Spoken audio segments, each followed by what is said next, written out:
Hello दोस्तों, नमस्कार। आज की कहानी है अर्धांगिनी। तो चलिए हम कहानी को शुरू करते हैं।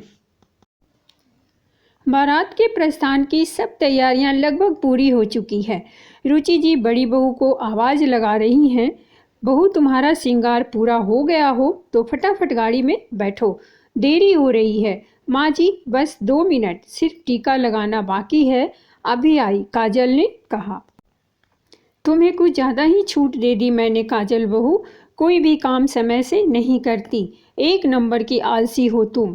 अब मैं अपनी नई बहू को शुरू से ही कंट्रोल में रखूंगी, नहीं तो वो भी तेरे जैसे ही लक्षण सीख लेगी, रुचि जी ने कहा। खैर सब लोग नियत समय पर बारात लेकर कोमल के घर पहुंच गए।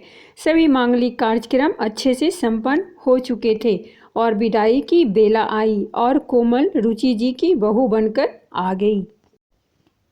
नई बहू की सारी रस्में संपन्न करवाते ही रुचि जी ने छोटी बहू को पूरी तरह से काम में ढकेल दिया, क्योंकि उम्मीद तो रुचि जी ने शादी से पहले ही लगा ली थी कि छोटी बहू को किसी भी हालत में कामचोर नहीं बनने दूंगी।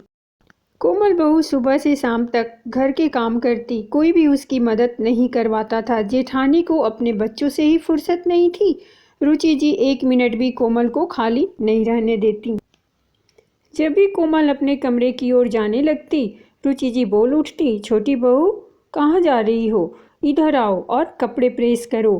कोमल बिना कुछ बोले चुपचाप काम में लग जाती और किसी को भी शिकायत का मौका नहीं देती थी, क्योंकि अभी आए हुए उसे महीना भर ही हुआ था। कोमल को पता था कि शशांक से भी बात करने का कोई फायदा नहीं है, क्योंकि शशांक का स्वभाव एकदम सरल है और वे भावुक भी हैं। वे सभी फैमिली मेंबर्स को हर हाल में खुश देखना चाहते हैं, इसलिए कोमल उनकी भावनाओं को ठेस पहुंचाना नहीं चाहती थी।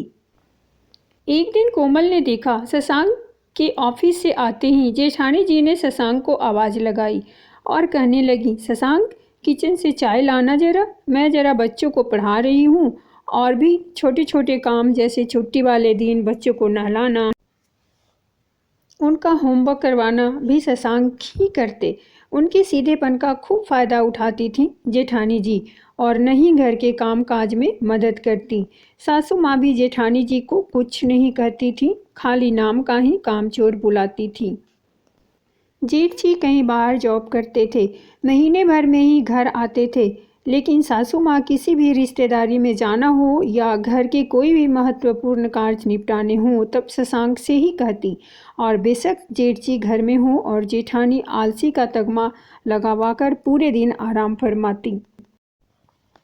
एक दिन रुचि जी ने कहा, कोमल बहू, मैं और काजल बहू पड़ोस में ही किसी फंक्शन में जा रहे हैं और शाम तक लौट आएंगे। खाने की तैयारी करके रखना, क्योंकि मुझे बाहर का खाना सूट नहीं करता।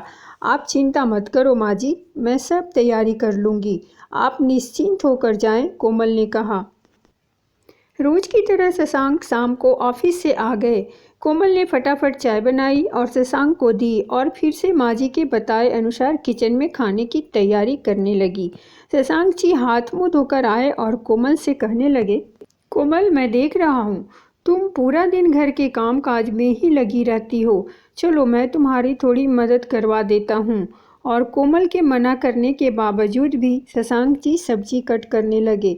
इतनी ही देर में सासू माँ और जेठानी जी भी आ गए।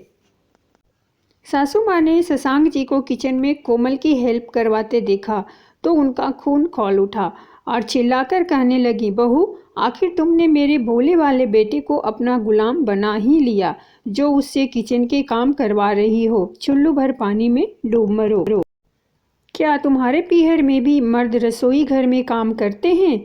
कोमल को जोर का झटका लगा और कोमल ने जेठानी जी की ओर देखा और सोचा कि ये ही माँ जी को कुछ समझाएंगी, लेकिन कोमल के अनुमान के बिल्कुल विपरीत जेठानी जी कटीली हंसी हंसते हुए अपने कमरे में चली गईं।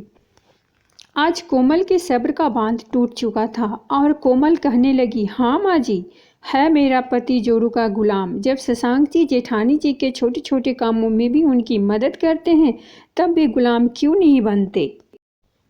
जब पूरे घर की जिम्मेदारी शशांक जी निभाते हैं और सबकी लाज रखने के लिए किसी को भी काम के लिए मना नहीं करते हैं, तो फिर मेरी मदद क्यों नहीं कर सकते?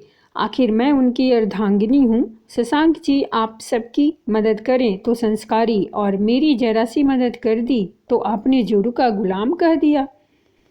और आपको कितना बुरा लगा। माफ़ करना माँ जी, क्या जेठानी जी मेरी मदद नहीं करवा सकती? किचन में आप उनको क्यों नहीं कहती? यदि घर सबका है तो जिम्मेदारियाँ भी तो सबकी है ना। जेठानी जी के आलसीपन की सज़ा आप मुझे क्यों दे रही हैं? आज के बाद से या तो जेठानी जी घर के कामों में मेरी मदद करवाएंगी, नहीं तो शशांक जी ऐसे ही जोरू के गुलाम बन जाएंगे और आप कुछ भी नहीं कर पाएंगी। तभी सासू माँ कहने लगी, मुझे माफ़ करना छोटी बहू, मैं अपनी जिम्मेदारियाँ अच्छे से ना निभा पाई। ये काजल बहू ही कामचोर है, तुम चिंता मत करो, आगे से बड़ी बहू भी घर का आधा काम करेंगी।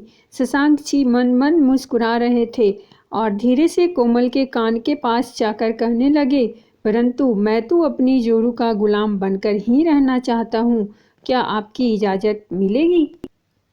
कोमल शर्माते हुए अपने कमरे में चली गई और शशांक का धन्यवाद किया और कहने लगी, आपका शुक्रिया जी, आज आपने मुझे अपने हक के लिए बोलने का मौका दिया।